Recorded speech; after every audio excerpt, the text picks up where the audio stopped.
Welcome to the deep dive. Today we're going to be confronting a subject that is, it's historically challenging, but it's absolutely necessary for understanding the evolution of forensic science and criminal investigation in America. It really is. We are dedicating this deep dive to Joseph James DeAngelo Jr., a man whose criminal enterprise spanned 12 terrifying years across California. And in that time, he earned, an unprecedented number of aliases. It was so confusing for law enforcement. It really was. You have the Golden State Killer, the original Night Stalker, the East Area Rapist, and the Visalia Ransacker. All one person. All the same man. So our mission here is to take the extensive source material, which includes court documents, investigative reports, historical analysis, and just systematically unpack this story. And we have to. We need to document the methodical and, frankly, terrifying evolution of his crimes, from simple property damage in 1974 all the way to sexual violence and murder in '86. And then we need to trace the investigation itself, that revolutionary investigation that finally led to his arrest in 2018. Because when you look at the raw statistics, it's just staggering. 13 confirmed murders, over 51 documented rapes, and more than 120 burglaries. And scattered all over California, northern, central, southern. That's why it was so hard to connect. Exactly. We aren't just summarizing a case here. We're charting one of the most prolific and complex cold cases in American history. The scale is just overwhelming. Which is why we have to approach it chronologically. Right. It's the only way to make sense of the chaos and the adaptability that DeAngelo embodied. That chronological structure isn't just for clarity. It's vital for understanding the criminal mindset here. DeAngelo's profile was never fixed. He kept changing. He did. His actions show a clear, calculated escalation in severity. He moves from breaking property to confronting victims, then to sexual assault, and then finally to lethal force. And the geography changes with him. It does. The crimes show a distinct geographical shift that directly coincided with changes in his professional life, which just complicated the task for investigators immensely. They must have thought they were dealing with different people. For a long time they did. They weren't dealing with a single regional crime spree, but what looked like 3 or 4 totally disconnected patterns. The jurisdictional fragmentation was staggering. How many counties are we talking about? We're talking about multiple agencies across a minimum of 7 counties. Sacramento, Contra Costa, Stanislaus, San Joaquin, Alameda, Santa Clara, Yolo. And all of them are dealing with a perpetrator who changes his modus operandi, his MO, and his location right when they're starting to close in. Precisely.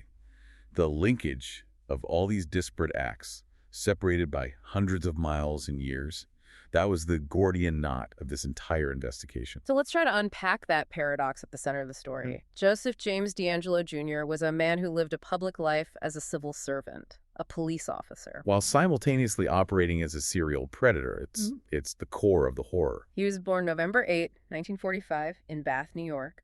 His father was a U.S. Army sergeant, and the family eventually settled in California. And the early details that prosecutors reported, they offer a pretty grim foreshadowing of the violence to come. What kind of details?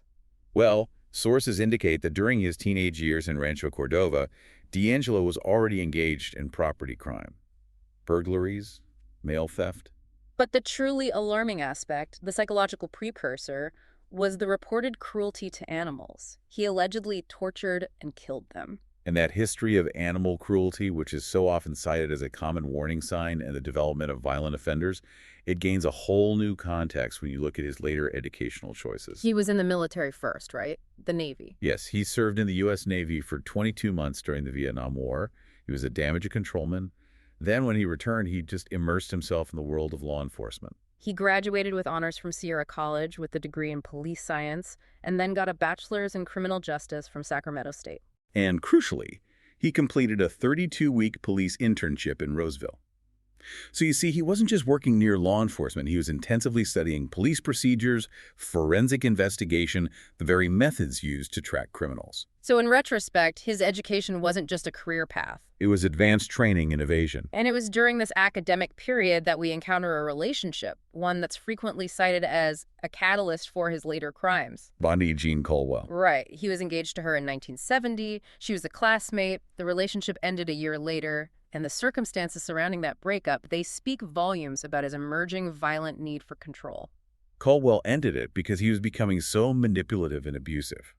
The breaking point was when he demanded she help him cheat on an abnormal psychology test. And when she refused and ended things, his response wasn't sorrow, it was violence. He stalked her and then tried to force her to marry him by threatening her with a gun. That failed engagement, the humiliation of rejection, that inability to maintain control, criminal profilers see that as a critical psychological fracture point.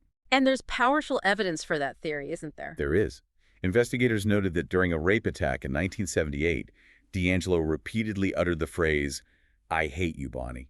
So the rapes weren't just about sexual gratification. It suggests they were an acting out of the rage and humiliation tied to that early relationship failure. So with that background, now steeped in law enforcement theory, he began his actual police career. He was a burglary unit officer in Exeter, California, starting in May 1973. And he was there until August of '76. Then he transferred to the Auburn Police Department, serving there until July of 1979. And his career just crashes down in July 1979, which is notably the year the East Area Rapist crimes essentially stop. And what for? Not for rape or murder.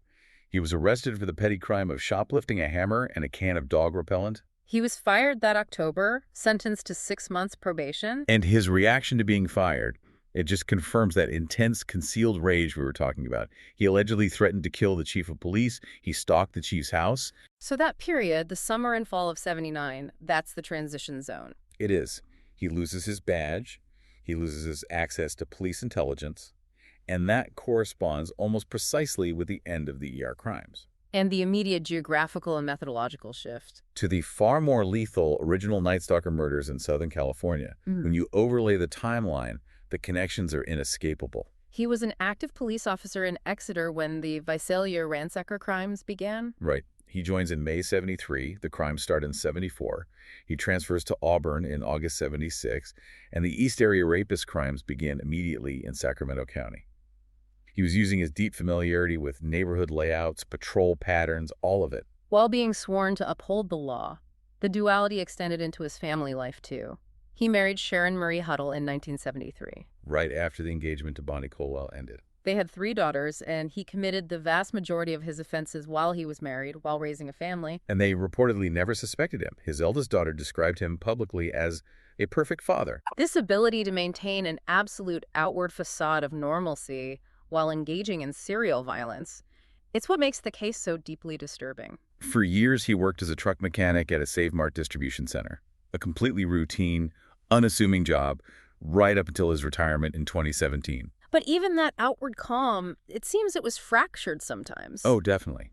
Sources detail multiple instances in his quiet Citrus Heights neighborhood where he had these loud, profane outbursts. And there was a phone threat. The most chilling example, a neighbor reported it. DeAngelo, enraged by their barking dog, left a message threatening to deliver a load of death. It was a localized, small-scale manifestation of the same violent temper he unleashed anonymously across the state. It suggests the internal pressure was always there, barely contained. Barely. Let's move to that initial phase, the Visalia ransacker in the San Joaquin Valley. This is crucial because, as you mentioned, investigators now view this period, 1974 to 1975, as his training ground. Exactly. It's where he perfected his surveillance and his entry techniques.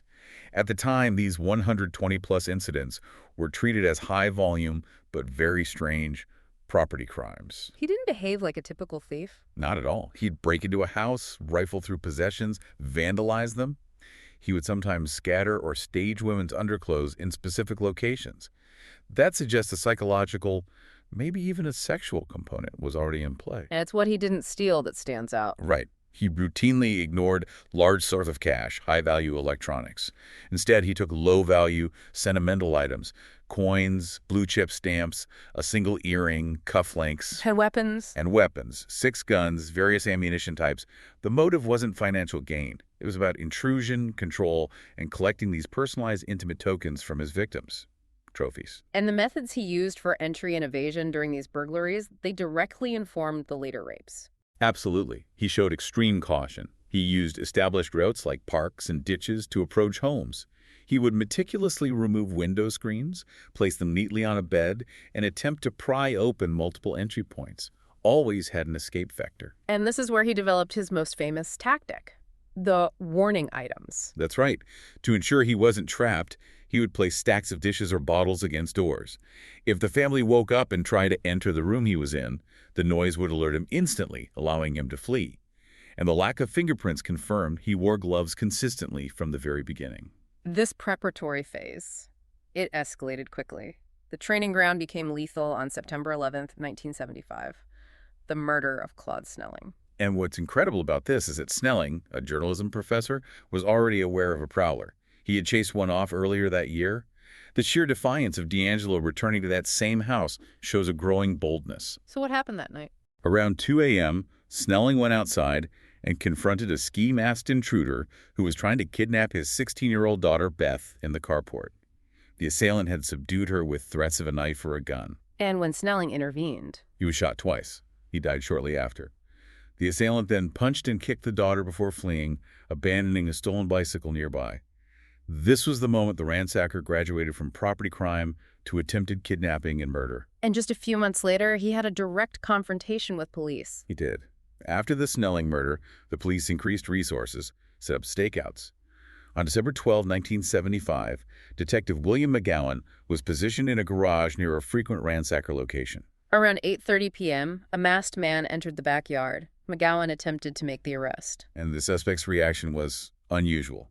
He shrieked, removed his mask, and seemed to comply, feigning surrender. A diversionary tactic. Clearly, as the detective moved, the suspect leaped over a fence, pulled out a revolver with his left hand, and fired near McGowan's face, shattering his flashlight. A near miss for the detective. A very near miss, but a successful escape for the suspect. The evidence left behind, the shattered flashlight, shoe tracks, and the dropped loot, which included blue chip stamps and Osaka coins, it confirmed they had encountered the ransacker. And the detail about his left hand. Crucial. The sources note he fired with his left hand. This detail suggested the perpetrator was either left-handed or ambidextrous, a characteristic logged long before anyone knew who he was. Which brings us to Phase 2, the East Area Rapist, 1976 to 1979. The shift from Visalia to the Sacramento area in 1976 marks the true commencement of the serial sexual violence, at least 51 rapes. DeAngelo initiated this campaign after transferring to the Auburn Police Department, essentially using his new region as his hunting ground. He focused on Carmichael, Citrus Heights, Rancho Cordova. The targets were initially women alone in single-story homes, but it's why he chose those locations that's so important. They were always near open spaces, creeks, greenbelts, schools. It provided him with those quick escape routes he'd perfected in Visalia. His police training would have taught him exactly how patrol cars move, where surveillance gaps are. And the preparation was staggering. This was not spontaneous violence. Not at all. Police concluded he engaged in extensive reconnaissance, sometimes for months, looking in windows, prowling, using obscene phone calls to learn victims' routines. He even entered homes before the attack, not to steal, but to prepare the environment. Yes. Unlocking windows, sometimes planting a stolen gun, or disabling a firearm the resident owned. And he was adapting constantly. Always. When media reports suggested he only targeted women alone, he immediately pivoted to attacking couples. This shows a perpetrator who was listening intently to the investigation, modifying his MO to counter law enforcement strategies. The standard attack structure, it involved breaking in, waking the occupants with a flashlight and a handgun. The process of control was so elaborate and cruel. Often lasting for hours. And the binding techniques reveal his extreme need for meticulous control. Victims were bound tightly with ligatures, usually shoelaces he either brought or found. They were gagged, blindfolded with strips ripped from towels, and the female victim was often forced to assist in restraining the male companion. It adds that layer of psychological degradation. Precisely. And that brings us to the most defining and disturbing element of the EKR attacks, the dish trick. After binding the man, he would stack dishes precariously on his back. And then threaten to kill everyone if the dishes rattled. The goal was twofold: ensure the man remained frozen, paralyzed by fear, and to maximize the psychological torture for both victims. While the man was immobile, the woman would be taken to another room. Usually the living room, and subjected to repeated rapes, often over a prolonged period. During this time, he'd often ransack their home, eat food from their kitchen, drink their beer, acts that demonstrated his absolute dominion over their lives. And the psychological connection to his failed engagement, it became explicit. It did. During a 1978 attack, the 37th one, he uttered, "I hate you, Bonnie." This shows the violence was a form of transference, using the assault to reenact the rage and humiliation he felt when he was rejected years earlier. The account of Chris Pedretti, who was 15 at the time, it really illustrates the cruelty. She was the 10th victim, December 18, 1976. She was home alone, playing the piano. DeAngelo, wearing a ski mask, put a knife to her throat. His threat was chillingly specific. "Do what I say or I'll kill you and be gone in the dark." A line that later became famous. It did. And the cruelty was sustained. She was raped 3 times over 2 hours, left naked outside in the winter cold, then brought back in for more assaults. Her survival hinged entirely on compliance. And she later described the trauma of the police questioning and the rape kit as the second and third victimizations of that night. It's a powerful reminder that the trauma extends far beyond the moment the attacker leaves. This phase then ended with a major escalation to a double homicide on February 10, 1978. Brian and Katie Maggiore in Rancho Cordova. They were walking their dog near a known ear activity zone. The belief is they may have witnessed him casing a target. They fled, but he chased them down and shot them both to death. And investigators quickly connected this to the ER. Yes, through geographical clues and the discovery of a shoelace found nearby. DeAngelo later admitted guilt to these murders. By 1978, the East Area Rapist was already a killer. Which brings us to the final phase, the original Night Stalker, 1979 to 1986. A stark shift in both geography and lethality. After the last confirmed ear rape in July '79, he effectively goes dormant in Northern California and reappears in Southern California, Santa Barbara, Ventura, Orange counties, This move south coincided almost exactly with him being fired from the Auburn Police Department. suggesting a deliberate attempt to escape a tightening dragnet. And the crimes were far more brutal. Where the ER phase focused on sexual assault and terror, the original Night Stalker, or ONS phase, was dominated by homicide, rape, and bludgeoning. And that name, the ONS, that came later, right? Right. He was initially just called the Night Stalker in Southern California, but the name was changed to the original Night Stalker to avoid confusion with Richard Ramirez in the mid-'80s. The pattern of violence began almost immediately down south. The first ONS crime was an attempted attack on October 1st, 1979 in Goleta. And this became the only couple to survive this phase. They were tied up, but the man heard the intruder say, "I'll kill him," to himself. A terrifying moment of insight into the killer's internal dialogue. It is. The woman screamed. A neighbor, who happened to be an FBI agent, was alerted and pursued the perpetrator as he fled on a bicycle. But the violence escalated drastically 2 months later. On December 30th, 1979, Dr. Robert Offerman and Dr. Deborah Manning were found shot to death in Goleta. Manning was raped, and the scene contained that chilling detail. The killer had paused to eat leftover Christmas turkey from the refrigerator before leaving. The scene suggested a struggle. Offerman's bindings were partially untied, leading investigators to believe he'd lunged at the attacker. Then on March 13th, 1980, Lyman and Charlene Smith in Ventura.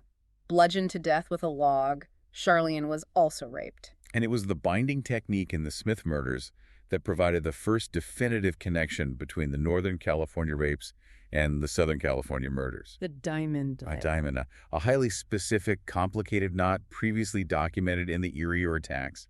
The specific detail was so unique it earned him a new, temporary alias, the Diamond Knot Killer.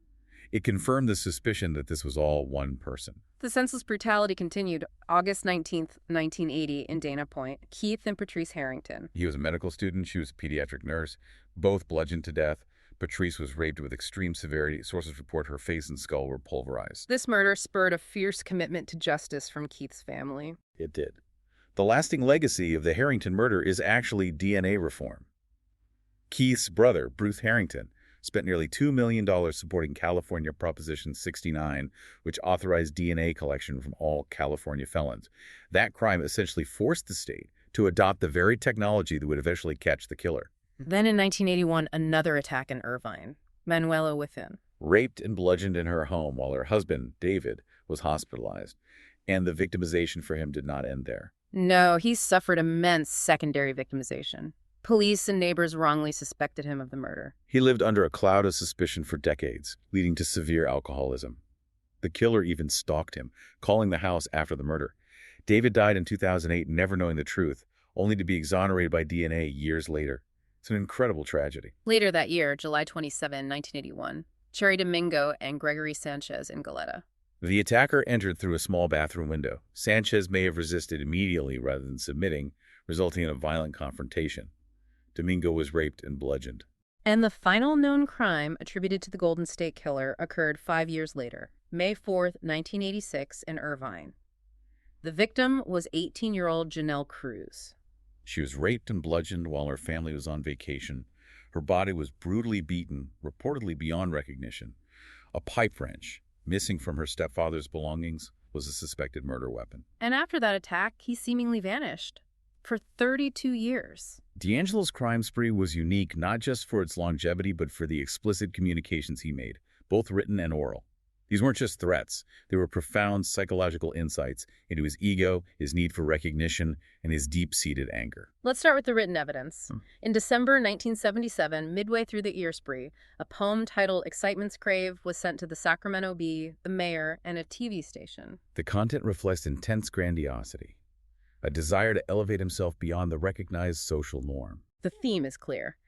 His secret life is the true measure of his significance. He writes, "Leisure tempts excitement seeking. What's right and expected seems tame."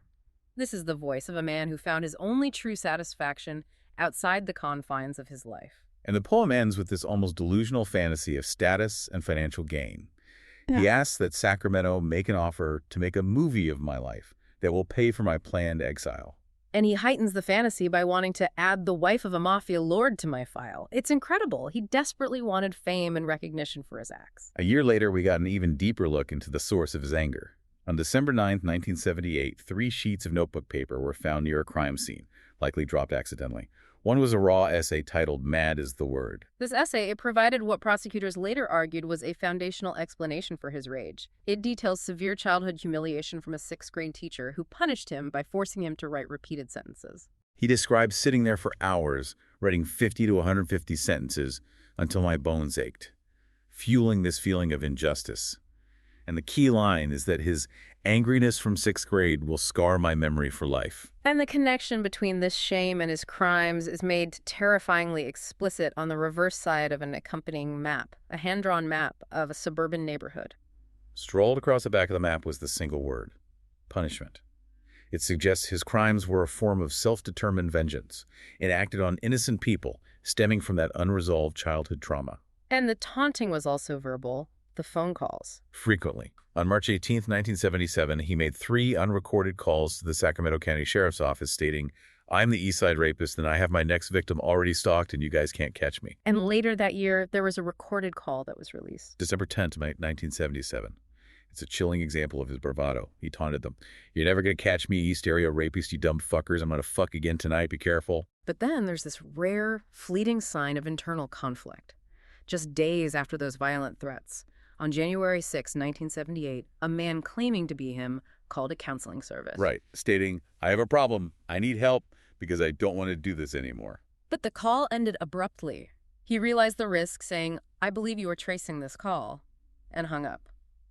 That brief moment of vulnerability was instantly suppressed by paranoia. And his obsession didn't stop with the crimes. The calls continued long into his dormancy. In 1991, a call was made to a victim, and she could hear the sounds of a woman and children in the background. So he's living this full domestic life, facade of a father, yet still indulging this compulsion to haunt his victims. It's one of the most chilling details of the entire case. And the final communication came in 2001, 15 years after the last murder. On April 6, 2001, just one day after the Sacramento Bee published a critical article confirming the DNA link between the ONS and ear crimes, he called a previous victim. And asked the ominous question, "Remember when we played?" It was a declaration that he was still watching, still paying attention, and still reveling in his perceived untouchability. The decades-long investigation is a story of relentless dedication by law enforcement, which culminated in a technological revolution. The initial difficulty was the sheer number of jurisdictions and the varying crimes, but the tide turned in 2001. DNA testing confirmed that the East Area Rapist and the original Night Stalker were the same person. This is when crime writer Michelle McNamara coined the unifying name Golden State Killer. Exactly. The FBI renewed the investigation with vigor in 2016, offering a $50,000 reward, but years of searching the official DNA database, CODIS, yielded nothing. His DNA just wasn't in the system. This is where the true breakthrough occurred. forensic genetic genealogy. In December 2017, investigators turned away from CODIS and toward the public genomics website GEDmatch. How did that work? They uploaded the killer's DNA profile from a rape kit preserved from 1980. The critical challenge was that the initial matches were only to very distant relatives, people sharing only trace amounts of DNA, great-great-great-grandparents. So this wasn't an immediate match. This was a starting point for a massive project. A massive project. Working with genealogist Barbara Ray Venter, investigators had to construct about 25 complex family trees. The one that led to DeAngelo contained an estimated 1,000 individuals. And then they applied traditional investigative clues: age, sex, location to eliminate people. Meticulously. They narrowed down the field until Joseph James DeAngelo, a retired mechanic in Citrus Heights, remained as the only plausible candidate. Then came the confirmation, April 2018. Undercover, they collected a DNA sample surreptitiously from his car door handle, a preliminary match. Then, to confirm beyond a shadow of a doubt, they collected a second sample days later from a tissue in his curbside garbage can, Both provided an exact match. sealing the case after 34 years. He was arrested on April 24, 2018. When he was charged, he couldn't be prosecuted for the rapes from the 70s because of the statute of limitations. But he was charged with 13 counts of murder and 13 counts of kidnapping. And after his arrest, a deeply unsettling moment occurred. He started talking about an inner personality he called Jerry. Yes. Prosecutor Thien Ho later revealed DeAngelo's words. He said, "I didn't have the strength to push him out. He made me. I pushed Jerry out and had a happy life. I did all those things. I destroyed all their lives. So now I've got to pay the price." A bizarre confession, an attempt to externalize his actions. And ultimately, the case was resolved with a plea deal to avoid the death penalty.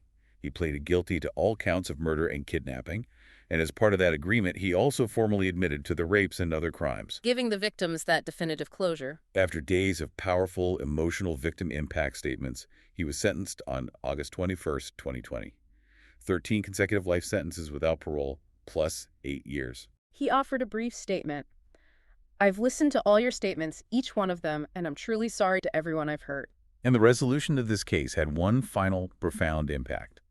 It cleared the names of innocent people who had unjustly lived under suspicion for decades. Like David Witham. Exactly. And DNA was also able to rule DeAngelo out of other lingering Visalia area murders.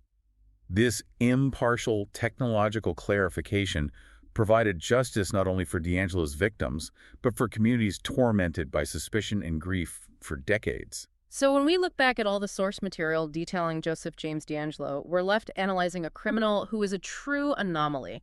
A police officer trained in evasion who managed to be a serial predator across multiple methodologies, all while maintaining a seemingly normal domestic life. The fact that he remained undetected for so long underscores the monumental task facing investigators. It took the unification of disparate cases by DNA in 2001, combined with the revolutionary application of genetic genealogy in 2018, to finally pierce the veil of his anonymity. It's a profound study in criminal adaptation. The Visalia ransacker methods became the sophisticated terror of the East Area Rapist, which evolved into the extreme lethality of the original Night Stalker. His knowledge of police procedure was his greatest asset. And this brings us to a final, reflective thought for you to explore. Considering the sheer longevity and expansive geographic spread of these crimes, coupled with the perpetrator's professional background in law enforcement and his obvious ability to analyze police procedure, what profound fundamental challenge does this specific case reveal about the inherent difficulties in building a truly comprehensive, multi-jurisdictional profile of a criminal mind whose only reliable constant was his chameleon-like ability to adapt and evade detection? Think about how many independent agencies had to collaborate across 4 decades to finally solve the pattern he created.